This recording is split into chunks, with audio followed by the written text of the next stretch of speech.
Relax, look around, and make a call. Jocko Willink. Well, hey there. Welcome to the Retirement Answer Man Show. My name is Roger Whitney. I am your host.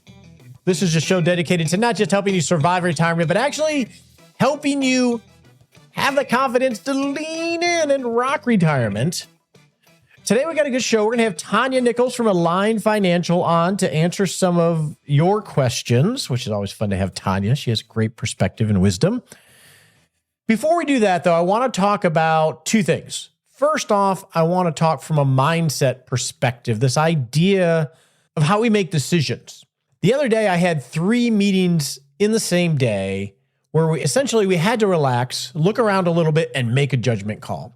And it was around end-of-year planning things. Roth conversions. Do I take money out of IRAs to fund my life? What about ACA credits? Looking at IRMA, multi-dimensional or multi-factor issues that we were dealing with. In all 3 instances, we made very different calls based on a number of factors that were individual to the person. But what was common was that the way that we got to those judgment calls it was very messy. All 3 of them. We came in with an idea, we thought we made a decision, and then we talked and we poked around at different options and different facets of what was going on in their life over the next year or two. And we ended up altering the initial thought of what the decision was going to be based on that messy process of essentially brainstorming and poking at the issue of, do I do a Roth conversion or not? My point is that they were all very messy, and I commented to each one of the individuals that at the end of this, like, wow, that was a messy process, but that was just wonderful because we collaborated and brought each of our perspectives to it. It's their life. I'm the advisor in this instance, in this example. And it was just messy where we thought we had a decision, and then we thought we had another decision, and then we came to a judgment call. And it points to a couple things. One is that most decisions you're going to make in any kind of planning, they're not going to be crystal clear, where it's just blatantly obvious what you should do. Now, there are those kind of decisions, but generally you're not going to have those. You're going to have to just simply make a judgment call, not knowing whether ultimately it's right or not. That's just because we're dealing in this dynamic environment of retirement planning. As a result of that, you need to relax and you need to look around, meaning look around and take in the perspective, have a framework so you look around in an organized way, and then make a call. Just make a judgment call. Oftentimes, I think we put too much pressure on quote unquote getting it right, and it causes us to go down a lot of rabbit holes and waste a lot of time. You want to take your time. You want to take more time for bigger impact decisions that limit future optionality, and you can take less time for things that aren't as high stakes and don't sign you up for a lot of future decisions necessarily. And so you need to evaluate and put these decisions. And if you're organized from a planning standpoint, you can do that. But I just wanted to share that with you because it was really messy, and I think that's okay. Don't worry that it's not coming easy or feeling like it's just a little decision tree you can go down. It's a messy process. All right, that was number 1. Number 2, before we get to questions, is here we are in the beginning of December. Next week, we're going to talk about some last-minute gift ideas that are not very expensive and actually very impactful in terms of creating memories. That'll be fun. But this week, I want to talk about the books that I completed in November. I started doing this a few months ago, and I always get a lot of feedback from it to the positive. People like to hear what I'm reading. I love when I get suggestions of what to read. In fact, I think one of the books I finished this month was from a listener. And I always read through the eyes of how do I become a better decision maker, or how do I have better perspective, whether it's being a dad, a husband, a friend, or an advisor. And I'm a humble host to you in terms of this show. My strategy this year has been just simply to make reading my default. So if I'm driving in the car, I'm listening to an audiobook. If I have a spare moment, I'm reading a Kindle book because it's on my iPhone or on my actual Kindle, or reading a physical book if I'm just hanging out in the house. My goal has been just simply to make it a default. Now, I've had other strategies where I was trying to read slower and process the book and then actually go back and digest it a little bit more deeply. That hasn't been my model this year, mainly because I've been trying to get back into the habit of reading. And I calculated at the end of November, I've read roughly 33 books, just shy of 33 books. I'm pretty proud of that. It's like 3 a month. That's a lot of books. In November, I want to tell you just briefly about the books that I've read and maybe what I liked about them and what I thought, and then you can decide for yourself. These are not in any particular order. The first book I read was Boys in the Boat, Daniel James Brown. And this told the story of a crew team, you're rowing. I just got a rower, by the way. I'm excited to start using it today. A crew team back in the 20s and 30s in the University of Washington, if I remember. And there was a big battle between them and Stanford, I believe, or USC, I forget now. And then a battle with the East Coast, which was the rowing powerhouse. And it chronicled the journey of one of the crew members and his life growing up, which was very, very sparse, was left to his own devices in, wow, amazing ways. And then his journey, and then their ultimate journey to go to the Olympics in 1936, I believe, and win a gold medal in Berlin in crew. It's a wonderful book. Definitely one of the better books I've read this year. I would highly recommend it. It's historical, but it's enjoyable. It's inspiring, gives you perspective about how great we have it now. So that was The Boys in the Boat.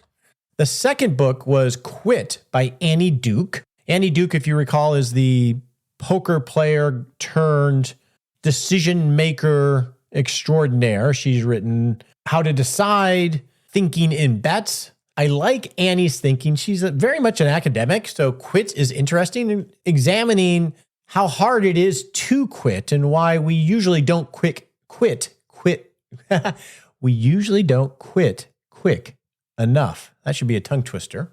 The third book I read, which is by Stephen Pressfield, who I'm a big fan of as a creator. And this book is Get Your Ass Where Your Heart Wants to Be. And he writes in a very pithy, quick style. This book you can read in a night. And he is just a wise soul that is very good to read. He's written a number of nonfiction books, The War of Art, Turning Pro, Do the Work, very much about getting past what he calls the resistance and actually doing the work to create the things that you want to create. You might be better known for people that aren't creators for The Legend of Bagger Vance, which they turned into a movie. But it's a good book, real quick. It's just good for the soul if you are trying to do things that challenge you. The fourth book I've read is Courage is Calling. This is by Ryan Holiday. He's doing an entire series about some virtues from the Stoic philosophy. And they're great books just to enrich your soul and enrich your fortitude. So Courage is Calling, very recommended. I like Ryan. He's an easy read. I usually do him on audiobook. I like the way he expresses himself when he reads his book, I guess. The fifth book was It Takes What It Takes: How to Think Neutrally and Gain Control of Your Life. This is by Trevor Moawad, I think is how you say it, and Andy Staples. Trevor, I believe, has passed away, but he was a performance coach, a mental performance coach who worked with a lot of athletes. One of his best friends was Russell Wilson, the quarterback, who physically wasn't the dominating presence, or still isn't. I believe he's still in the league, but mentally he played and used a lot of Trevor's knowledge and wisdom to up his game, and he's won a Super Bowl and very accomplished quarterback. What I took away from this and what he means it takes what it takes is there's this concept of having a choice. And one of the ways that he approaches it was that if you want to be great at something, let's say it's pickleball, or for me, it's, I want to be the best retirement planner that has ever been, the MJ of retirement planning. That sounds silly, I know, or perhaps it doesn't. I feel weird even saying that, but if you make a choice like that, you really don't have any other choices, because to be great, you have to do the things that would make you great. You've already made the choice by what you want to be. If you want to be an amazing pickle player, you don't have a choice as to whether you practice or not, because you've already made that choice. You have to practice in order to be great.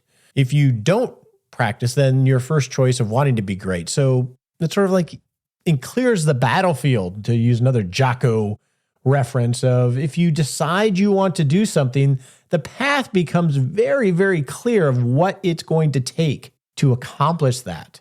The key is deciding what you actually want to be great at. And then everything actually gets a lot easier. It's when you don't decide that it can be a little difficult. That's what I took away from that book. But good book. I've been into mental conditioning a little bit. It's something I have a little bit of interest in, and I feel like I need to work on a little bit. So that's why I read that. 2 more books. One is The Dichotomy of Leadership by Jocko Willink and Leif. I can't recall his last name. Sorry, Leif.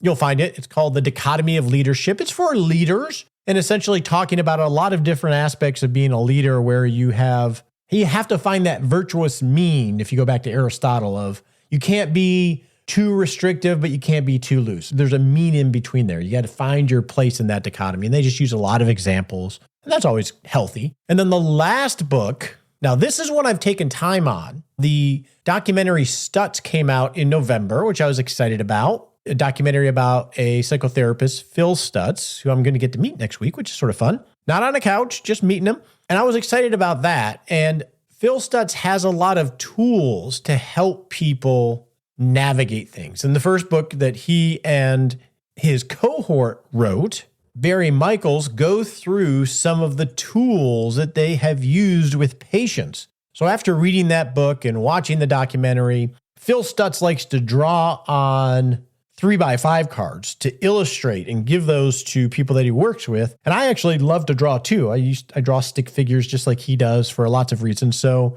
I went through the book after I read it, drawing out, rewriting what the tool is, how it works, and then the image that they share in the book to recreate it, to start to internalize these things, because I think these things are really helpful. A good example, I'll tell you one briefly, is active love is one of the tools that he talks about. And I opened up my notebook, and when something happens to you, you have a choice. You can either get trapped in the past, which is a maze going downward, and he calls it the maze, where you just keep looping in the maze about what just happened and how upset you are, that guy just cut me off, etc. Or your other choice is an outflow of love. And he has this structure. It's outside my comfort zone of you concentrate on something that is warm and liquid, that is love. And then you concentrate it and mentally you transmit it to the person or the thing that did you wrong. And by doing that, that frees you from all of that maze of what a jerk, he just cut me off, etc. By transmitting the person that just did that thing love. And that actually allows you to go about your day and not ruminate on how somebody wronged you. Whereas the other choice is somebody cuts you off, you go in the maze, you get mad and you get angry at the world and so forth. I use that example because I actually had to practice this when someone cut me off and I was really upset and I had to catch myself because I was going in that maze. So that's an example. Tools, I would highly recommend it. It's a little outside my comfort zone, but it's totally worth it. So those are the books that I'm reading. In 6 Shot Saturday, we'll have links to these. And if you have some books that you want to suggest, that would be great. In December, I'm trying to go to fiction and just read I'm reading a Harry Bosch book by Michael Conley that just came out. So I don't get all serious. My wife gives me a little hassle when I read too much nonfiction. So that's what I'm reading. But with that, let's move on and bring on Tanya Nichols to answer some of your questions.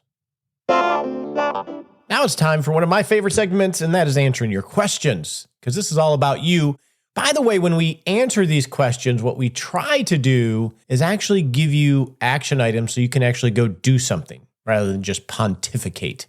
I don't want to pontificate. And someone who doesn't pontificate and is very much a let's get doing something is Tanya Nichols from Align Financial. Tanya, how are you? Hi, Roger. I'm great. Thanks for having me. You and I were talking during our monthly huddle that we have for the coaches in the Rock Retirement Club. And I'm like, Tanya has not been on the show for a while. It's amazing how this is why you always have to be in touch with people you care about, because you forget, they're just not top of mind if you don't, right? I'm unforgettable, Roger. That's what you're saying right now. As long as I'm forgettable, actually. That's what you're saying. Honestly, we're all forgettable if it's not top of mind. But what is not forgettable is your new hairdo, which is nice. Well, thank you. Everybody can't see this, but she came on. We're on Zoom actually talking while we're recording this. And I'm like, Tanya, you got a new hairdo. And can I describe it? You're more complimentary than my 14-year-old son. When I walked in with a new haircut, Lane said, "Mom, you have a new haircut. Your face looks like an egg." And I said, "Well, thanks for noticing." Because that was actually, he noticed. So you were going for the egg look. yes. Yep. Yes. Well, you tell Lane, here's what he is. He is a mitt. He is a man in training. And that is something a mitt would say because he's still in training. True. Very true. I have not heard that phrase before, but I'll take that home with me. I think I made it up because Spencer graduated from a mitt and we had a little celebration about it because I used to always call him a mitt. You're such a mitt. You're such a mitt. What's going on Line? We are busy with year end and getting ready for the holidays. Looking forward to 23. You? The same thing. We were talking before the show. Year end this year is much busier from year end action items between Roth conversions, tax loss, harvesting possibilities. It's a higher activity season than some or than most, I think. I would absolutely agree. I would say this is one of the busier year ends I've had in a long, long time. So if you had to say, we're doing smart stuff. Yeah, hopefully, right? We try to do smart stuff. What would be the number one year-end thing that you're having people thinking about or that you're thinking about for them? Well, what we've been spending the most amount of time on right now is looking at the investments that have really tax loss harvesting. So we've had some investments that have paid some larger capital gains. And so we're looking for opportunities to offset some of that. So if you've got big taxable accounts, I would say this is definitely the year to be paying attention to that because there's some opportunity there. And we have been maximizing some of the tax brackets, like for the IRMA surcharges, those dreaded income-related monthly adjustment amounts that Medicare puts in. So we've been doing some strategic distributions to maximize both the tax bracket as well as that IRMA bracket at the end of the year. It's a little bit more technical than we might usually get, but it is an interesting year for tax planning for sure. Yeah, we've been doing exactly the same thing. In fact, an issue I have to deal with right after this is with a client who has a balance on a line of credit. Used it to buy a condo a few years ago. And because of the interest rate environment, interest rates are rising on this line of credit. And we've had this bump back up a little bit in the market, at least currently. And we're going to evaluate, does it make sense to take some of that off the table, even though some of it is at a loss, at least from a year-to-date perspective, and pay off that line now that the interest rate isn't as attractive as it was when we took it out? And I was talking about this, I think it was earlier this show, or maybe it was the next show, that this stuff is always just messy. It's just a messy process, right? And that's just... give yourself grace. All right, let's get to some. And it's personal too. Yeah. I would just add that it's really personal. And so it's hard to, it's easy to have sound bites about clever strategies, but at the end of the day, one client I just talked to, we're actually doing an IRA contribution rather than a Roth IRA contribution because they're in this unique situation where it's actually a lot smarter for her to do it that way, just because of all the different factors in her tax situation. So all of these items, like your client with the interest rate and selling the investment, some people would say, never sell the investments. They're down right now. Why would you do that? But there's so many different factors in each person's individual situation. You've got to there's no sound bites that can solve for those. That's so frustrating, but it's what makes it fun. You can get creative. Right. All right. If you have a question for the show, you can go to rogerwhitney.com/askroger. And you can leave an audio question. We try to bump those up. That's a sort of the fast pass. Or you can type a question and we'll answer it on the show here. And also, I don't know if it's going to happen by the time this episode airs, but we're going to be answering a question on YouTube. One question a week to start, just to share some, I don't know. People like to watch people talk, for some reason. And also, it'll give me the opportunity to maybe share some examples of something that I can't really do via audio. So you can check that out at, what is it? I don't even remember the channel. YouTube.com/retirement answer man, something like that. All right. Our first question is from Joe related to, should he be investing in ETFs or individual stocks? So let's listen to Joe's question. Hi, Roger. This is Joe from New Jersey. I'm 64 and been retired for 2 years now, and my wife is 60, and she plans to retire at age 62. I want to thank you and your team for an outstanding podcast. We've learned a lot from it. Thanks a lot. So I recently decided to move on from my certified financial planner and now self-manage the portion of my portfolio they were managing. The CFP created a portfolio of 131 individual stocks and 7 ETFs. Approximately 120 of the individual stocks pay a dividend, and the ETF portion has the typical diversification, large, mid, small cap, etc. The stock holdings are weighted much like some ETFs, so I own more of company X than Y. Here's my question, Roger. Why own so many stock positions, and instead, why not just buy more of the ETFs that hold positions in the stocks? I'm looking forward to your thoughts on this, Roger. Thanks a lot. Be well, Joe. Great question, Joe. And you want me to start with this one, Tanya, or do you want to?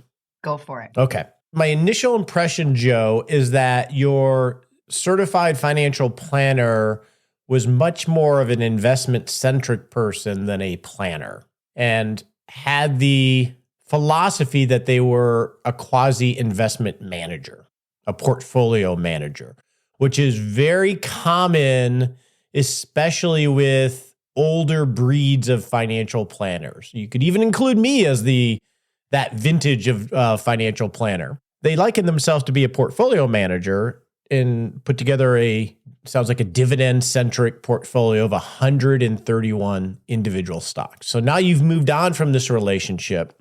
What do you do with this?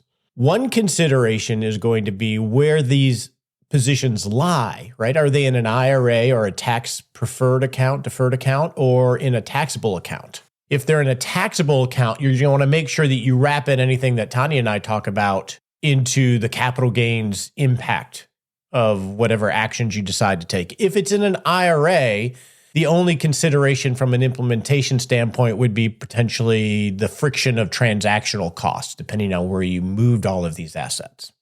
So to your question, does it make sense to have this many stocks versus just simply owning ETAs? Unless you want to manage an individual stock portfolio, which essentially it's like trying to build his own ETF or his own mutual fund.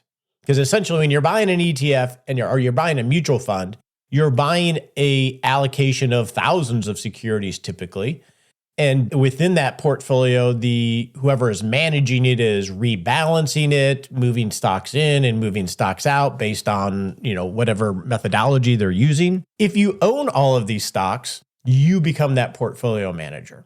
So first question is, do you want to be a portfolio manager? My recommendation from a retirement planning perspective is, if we think about the systems that we're building to have a great retirement, we want a vision, we want a feasible plan that's resilient and that is optimized. We also want, if that's the structure that we're going to use, we also want to eliminate anything that gets in the way of those 4 critical elements. And my opinion is, for the vast majority of people, I didn't get the size and I don't have any more specifics than what you shared. For 90+% of people, don't need to own individual stocks.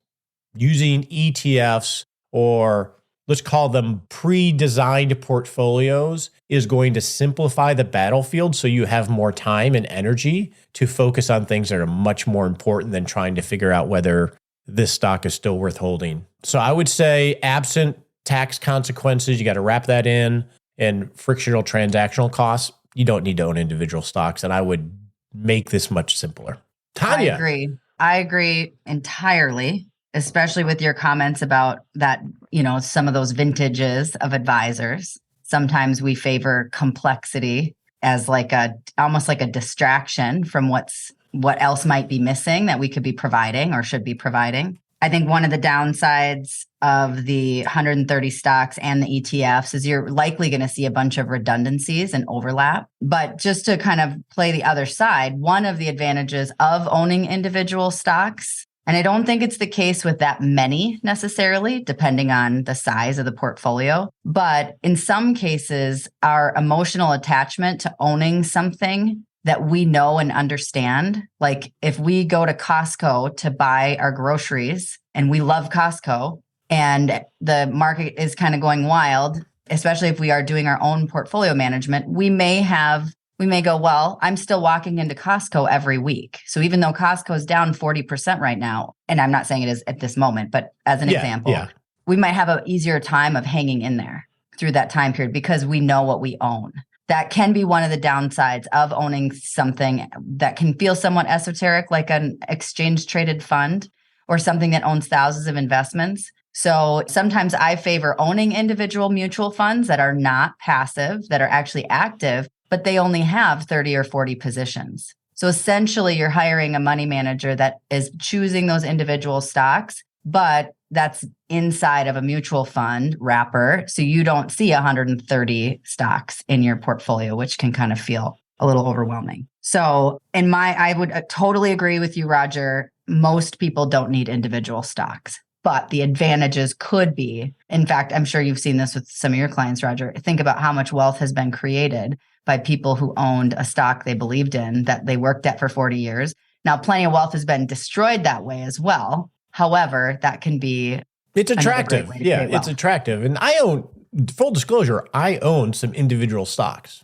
Right. Me too. Yeah. And the way that I have approached it, and I'd be interested in how you do it, Tanya, is I have my base structure for how I run my financial life. And I have some individual clients, larger clients, five plus million net worth, where we have individual stocks and we're building some individual stock positions. But for me, I carve out some money as a sidecar, I call it, that allows me to express myself in the companies that I think might be interesting. But if I lose all that money, I don't derail my retirement plan, right? Not that actually I don't have, the cool thing is I'm not planning on retiring, so it makes my planning easy. But in the context of rocking retirement, always keep the main thing is my philosophy. So why do you buy individual stocks, Tanya? Well, we don't typically buy them for clients, but we do have a lot of clients that have legacy positions that because of those capital gains issues that we still manage and monitor just incorporate into the overall plan. Like an example for one that I own is I bought Berkshire Hathaway because I want to be able to get all those reports from great example. Munger and Buffett. But typically, no, we're not buying individual stocks for clients either. All right. Well, hopefully it helps you on your journey, Joe. Now let's go on to the next question. So Linda has a question about Roth conversions and, what do you put in your Roth account from an investment standpoint? Linda says, I am 58 years old, retired 2 years ago, considering a series of Roth conversions over the next 5 years, and I'll begin taking distributions from tax-deferred accounts. What type of assets would be optimal for the conversion? The tax-deferred IRA consists of fixed income, financial, healthcare, industrial stocks, etc. The assets in my Roth IRA are more concentrated in tech stocks and international and REIT stocks. So it sounds like Linda's trying to decide, what do I move from my tax-deferred account to my Roth account? So Tanya, when you're thinking through this, what assets do you typically sell if you're from the IRA, because that's what you typically have to do? And then what do you buy once you get it converted? Linda, thank you for this question. I think you'll get different answers, obviously, from different advisors or individuals. My instinct when it comes to investments by taxation is actually more about the purpose and the timeline for use of funds. So there's like one school of thought that says put all your aggressive investments in the Roth and the less aggressive in the IRA, for example. But because my practice is so heavy in helping clients with the distribution part of retirement, like how to spend their money, I actually think the tax, like how you get the money out and when you get the money out, it might be more based on your year-to-year tax situation than it is on what each account is invested in. Like an example would be I had a new client that had her IRA almost all in fixed income, and her Roth IRA was really aggressive. Well, the way things were structured, it didn't necessarily make sense to have, and then she had all of her equity in a larger taxable account. But the reality was, because of her situation, we wanted to take money out of her taxable account and the market was down 25%. So all of her fixed money was in her IRA, which meant we were naturally creating a taxable event in order to get that money out if that's the one we wanted to take it from, because that's what had lost the least amount of money. And she did that because she was trying to place assets from what is the most tax advantageous from the type of assets, which is a little bit. Taxing for growth. They're like, which one will grow the most, right? If I put all my aggressive assets in a Roth or in the taxable account and all my conservative assets in the IRA, there's some folks that believe that's like an optimization strategy for growing more assets. Because I deal with mostly retired folks or almost retired folks, the reality is when you start taking money out of that, it feels really bad to take money out of a taxable account that's down 25%, even though tax-wise, that's the smartest thing to do. So if I'm in Linda's case, I would actually think about, when am I going to use that money? And then make the decisions about, if I'm not going to use my Roth for a really long time, and that's going to be an asset I use, in my 70s or my 80s, then I might have that one be more aggressive. And therefore, in that case, which asset would I sell? It might be dependent on if the market's down. The market's down a lot, I might sell whatever investment I'm going to buy in the Roth. I sell that in my existing account so that I'm selling low in one and I'm buying low in another. But if the market's way up, maybe I'm using it as an opportunity to rebalance. But I think it really depends on when you're going to spend the IRA and when you're going to spend the Roth. That drives the asset allocation. Yeah, I think that's very similar to how we do it. And that's the difference. And I said this, I was interviewed on the Longview podcast with Christine Benz, which was a blast. And I think they quoted is, what I think the title of it is financial planning is not retirement planning, I think is what they pulled from something I rambled off. And I think this is sort of that case. Retirement planning or distribution planning is very different than normal financial planning because you're dealing with distributions and it's much more multidimensional. And to your point, and for us, we build pie cakes, right? So we may have two IRAs, one of them meant for distribution, one of them meant longer term. And so, Linda, the way I would think of approaching it is you're taking from the one that's not for distribution, that's longer term. The way I would choose assets is I have target allocations in that portfolio, and I would use that as an opportunity to just simply rebalance to that target by selling proportionally what I wanted to raise cash-wise and then move that to a Roth. And we typically have Roths as this is our 10, 15-year plus money, so it would be in a target allocation that is extremely aggressive. Tech stocks would probably be part of that, not individual stocks. But I think I'm very similar to how you do it.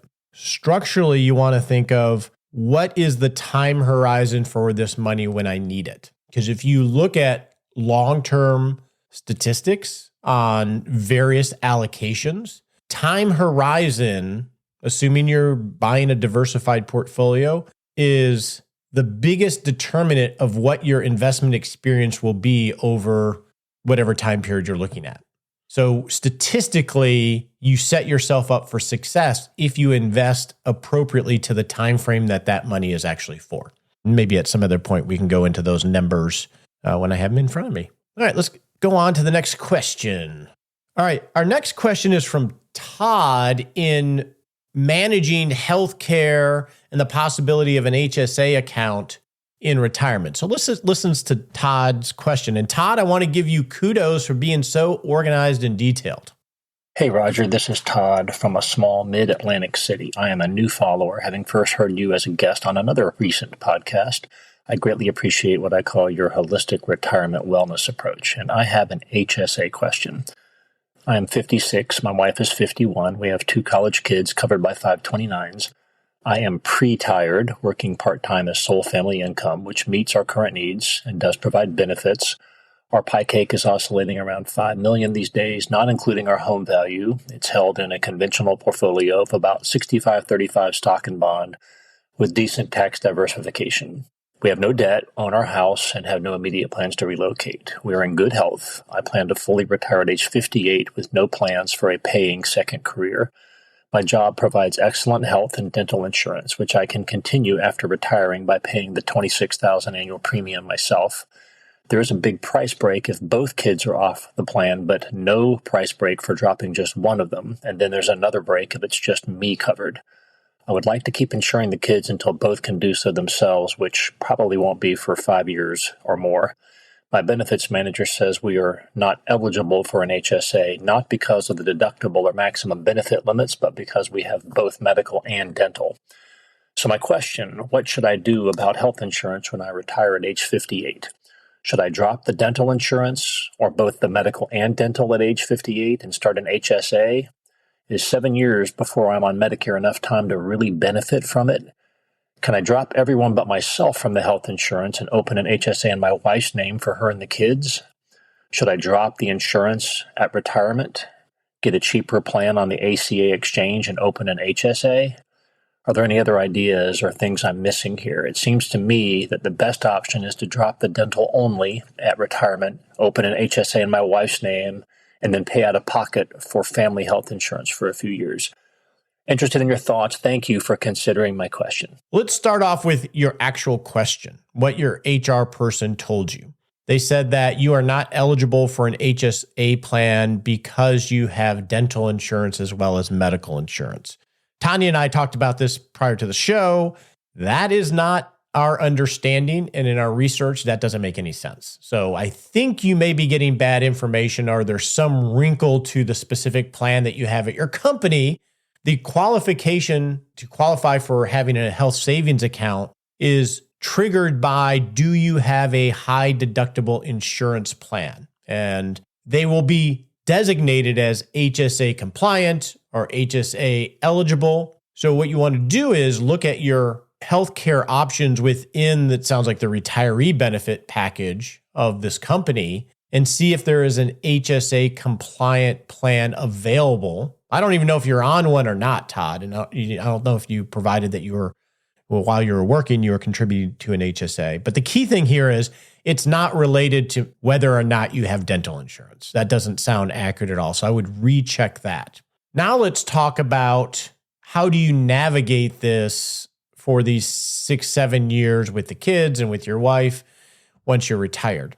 And this is all in the optimization phase of this plan, right? Because you have multiple pathways. Any of them are feasible. It sounds like you're relatively overfunded for retirement, or at least have ample assets. So there are multiple pathways. So there's not going to be any real wrong answer here. I would start with, how important is continuity of care?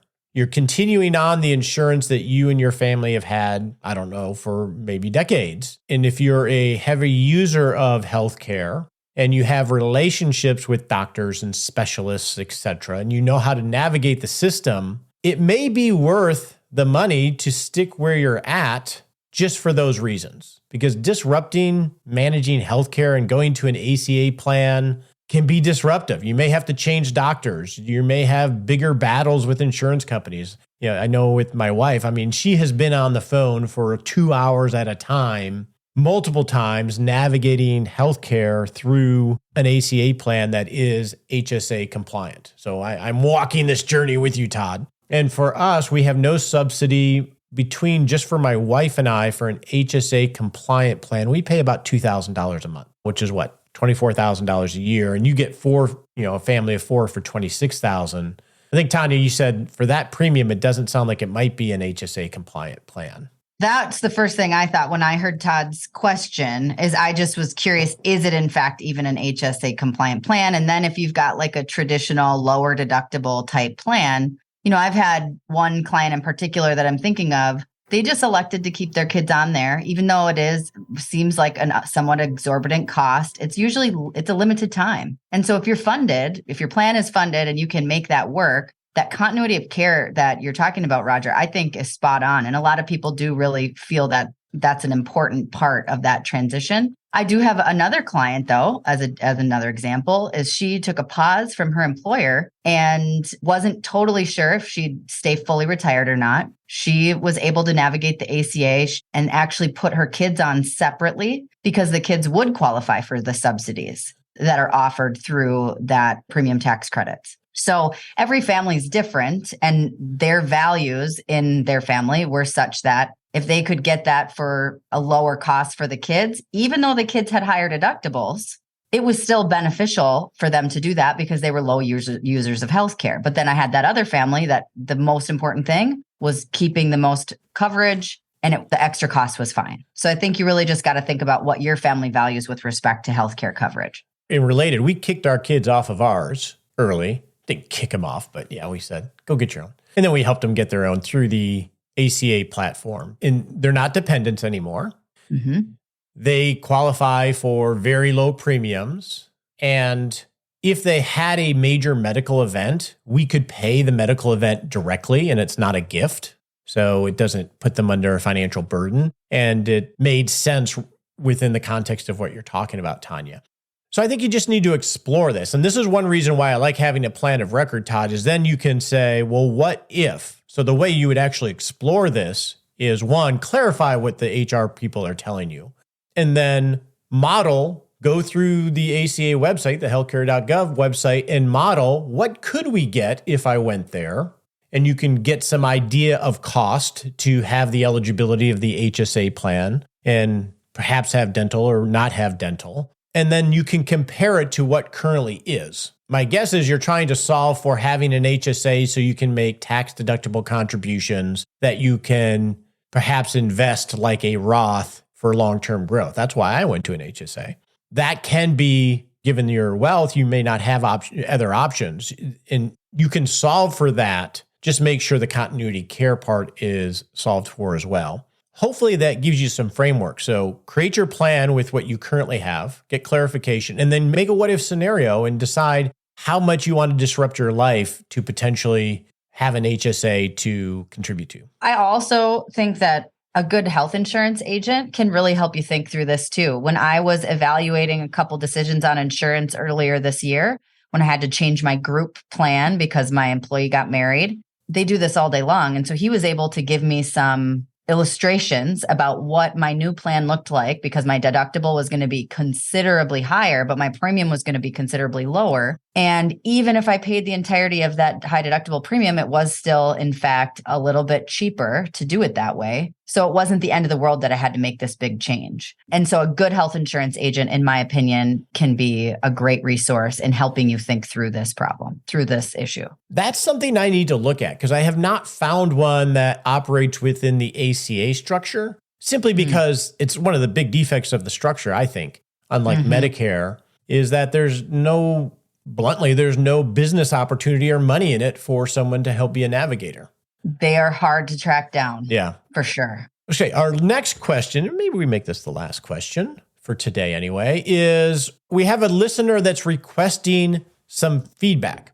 And they didn't leave a name, which is totally fine. So from Mr. or Mrs. Anonymous, the central question is, and they give a lot of detail, and thank you so much for the detail. What has been your experience with expat living? Essentially living for long periods of time, if not permanently, overseas. What was your plan versus reality related to passport issues, pets, moving to a high-cost living country, healthcare, etc.? So this listener is exploring living the expat life. And I have some clients that are on that journey as well. And I'm actually have this as a potential theme for next year, because there are a lot of considerations in moving to Portugal for 5 years. What do you do with your house? How does this work? So this listener is looking for some experiences. So if you have lived the expat life or have done some research on this, go to rogerwhitney.com/ask Roger, type in or record your experience and maybe a tip of a resource. And on a future show, we'll try to share that for this listener and probably for others that are considering this so they can be more wise on their journey. You have any experience with that, Tanya? I don't. I have experience with kids doing this, kids of clients, but I don't have any clients that have done much as far as overseas living. I have kids that have experienced with this. I actually met with one who was in town who lives in South America, and he's struggling a little bit because he's in his earning years and he's earning the wages that are equivalent to that country. It's an international company, huge company. And as a result, when he comes back, he's missing out on what his pay scale would be here. And then you have the exchange rate, which in his particular instance, the dollar's been relatively strong this year, he's getting killed. And he's not quite sure how to transition home. That might be a little bit different than expat living. So I'm interested to see what our listeners have to share. So with that, let's move on to Smart Sprint. On your marks, get set.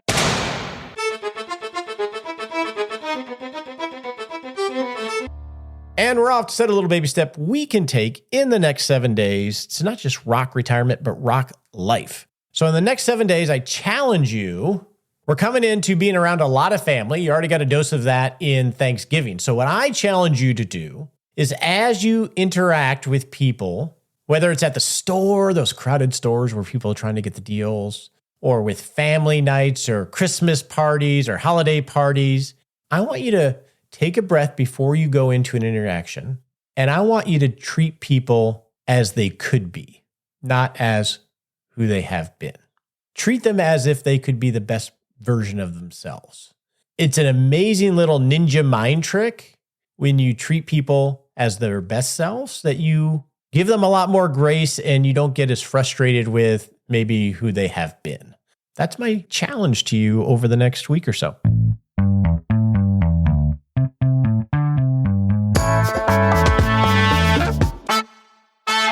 So Tanya, how do people find you?